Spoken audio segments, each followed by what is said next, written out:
फतेहगढ़ राज्य में बड़ी प्रस्तुति चल रही है। राजा मदन लाल पड़ोस के राज्यों को आक्रमण करना शुरू किए हैं।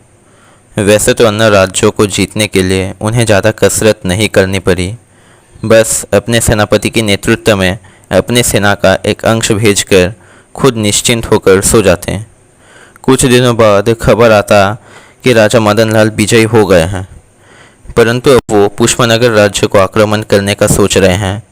राजा मदन लाल ठान लिए हैं कि कैसे भी कर मरने से पहले वो पुष्पनगर राज्य में अपना परचम लहराएंगे।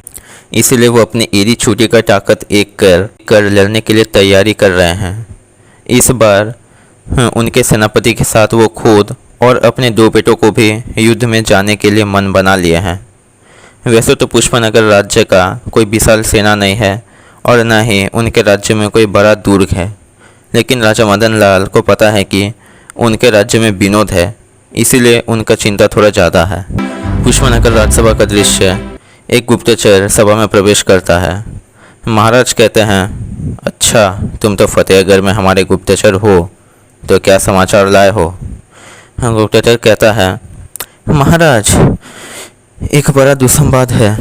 फतेहगढ़ के राजा अपनी सेना प्रस्तुत कर रहे हैं पुष्पनगर पर आक्रमण करने के लिए। इस बार वे स्वयं अपने दो बेटों के साथ युद्ध में उतरेंगे और उन्होंने कई सारे नए हथियार खरीदे हैं और साथ ही जो नए राज्यों में विजय हासिल किए हैं वहाँ से भी लोगों को अपनी सेना में शामिल किए हैं। ये सुन राज्यसभा में चांचल्य छा जाता है। महाराज कहते हैं, गुप्तचर तुम जाओ और कोई खबर मिले तो ले आना। गुप्तचर का प्रस्थान। फिर महाराज सेनापति से कहते हैं, सेनापति क्या हम फतेहगढ़ से लड़ने में सक्षम होंगे? सेनापति उत्तर देता है, महाराज हम सक्षम तो नहीं होंगे, परंतु आखिरी दम तक लड़कर राजा मदन लाल का अहंकार भंग कर सकते हैं। आप आदेश दें तो मैं सेना तैयार करूं। फिर महाराज कहते हैं, मैं युद्ध तो नहीं चाहता, क्योंकि जब मदन लाल जैसे क्रूर राजा युद्ध में उतरे तो वो सिर्फ युद्ध भूमि तक सीमित नहीं रहता और राज्य के प्रजाओं का शोषण कर उनके घर जलाएगा और फसल उजाड़ेगा, जिससे हजारों प्रजाओं की जीवन जाएगी। मंत्री कहता है, महाराज आप चिंता न करें, मेरे लिए बस भंडार का द्वार खोल दें, मैं राजा मदन लाल को पैसे देकर शांत कराने का कोशिश करूँगा। विनोद ठहाका मारकर हंसता है और कहता है, मंत्री जी क्या ये बुद्धि के बल पर आप मंत्री हुए हैं? राजा मदन लाल जो इतने वर्षों में कई राज्यों पर आक्रमण कर इतने धन संपत्ति लूटे हैं, उन्हें आप हमारे भंडार से पैसे देकर संतुष्ट कराने का सोच रहे हैं। ज्योतिष कहते हैं, महाराज अभी राज्य पर राहु ग्रास किया हुआ है, इसके लिए हमें पहले राहु को संतुष्ट कराना होगा पूजा करके। विनोद कहता है, ज्योतिष जी क्या आप भी मंत्री जी के पद अनुसरण कर रहे हैं? अभी राज्य विपद में है और आप उल्टी सीधी बात कर रहे हैं। आपको क्या लगता है राहु पूजा कर उस मदन लाल नामक रावण को रोका जा सकता है?